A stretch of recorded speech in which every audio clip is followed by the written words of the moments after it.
Hello everyone, this is Ivan Ross, your tutor for today's topic, the Gaussian elimination method.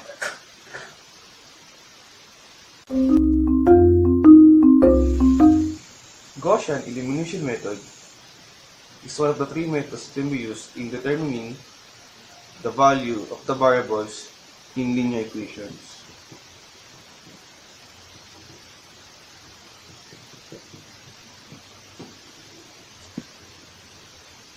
You can determine the value of the variables in the given if it has two or more equations given. It follows the equation A x equals b.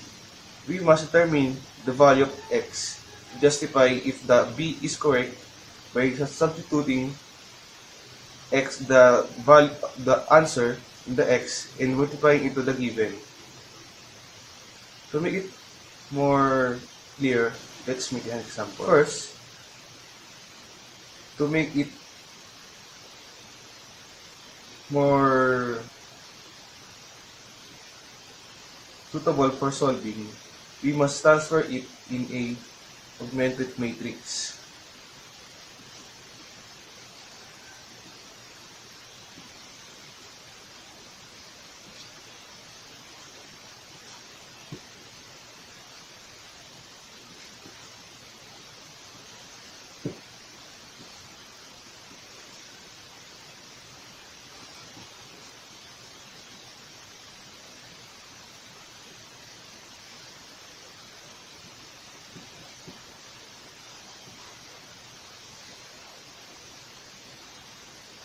Gaussian elimination method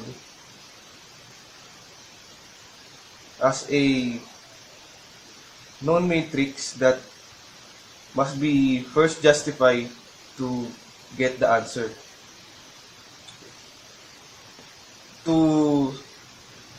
We must solve the matrix in order to justify this matrix.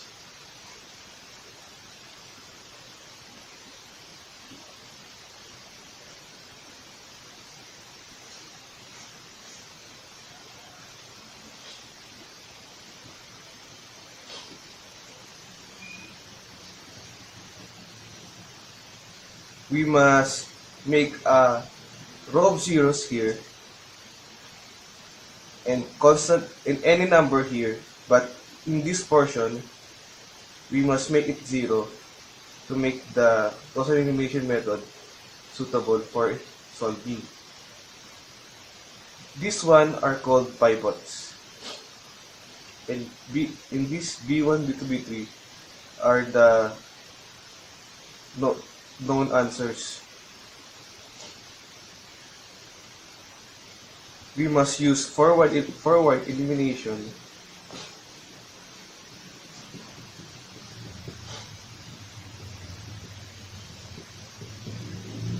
to make these zeros and this into 1. Let's solve it.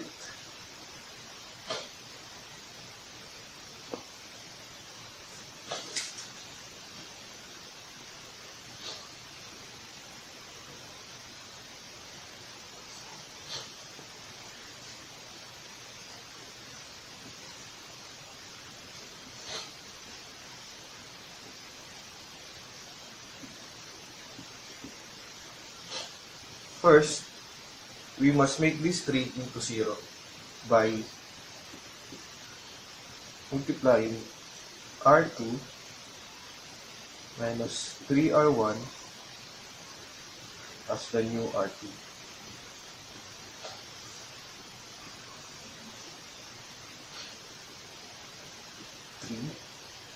This will be 3, 6, 3, and 15. We must subtract it from 3, 10, 6, and 17. The answers will be 1, 2, 1, 5, 0, 4, 3,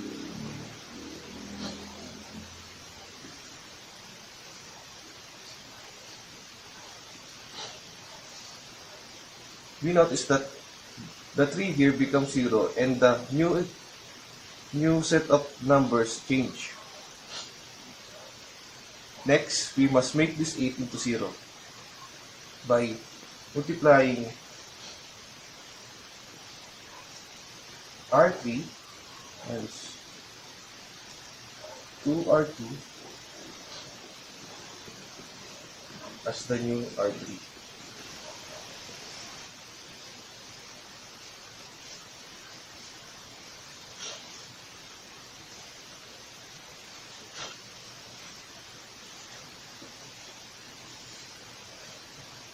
We just make this 148 into 1. First, the second row by multiplying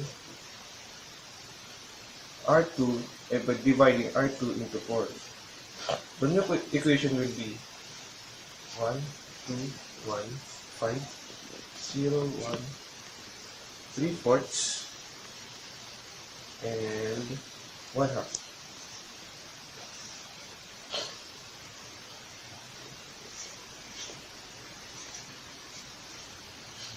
Next is make this 8 into 1 by dividing R3 into 8.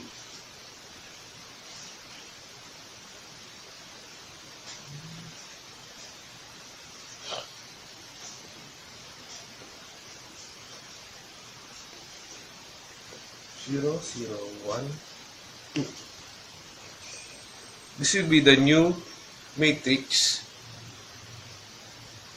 And with this, we can solve x, y, and z. First, transfer it into the equation form.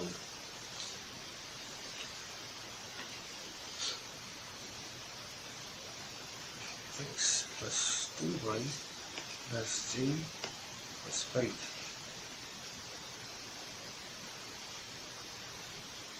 Y plus 3/4 z plus 1/2.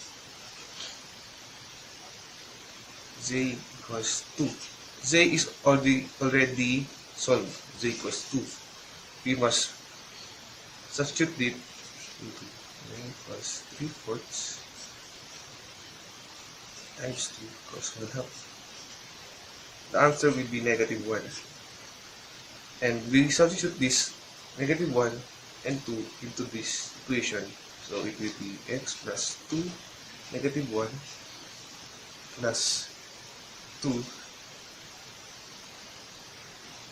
equals 5. X will be 5. These two numbers will just cancel each other.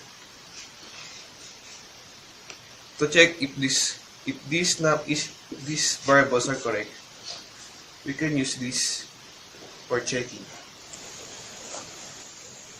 In order to know if the answer is correct, we can use the checking by multiplying the first equation into variables to get the true answer. It justifies the equation a times x equals b.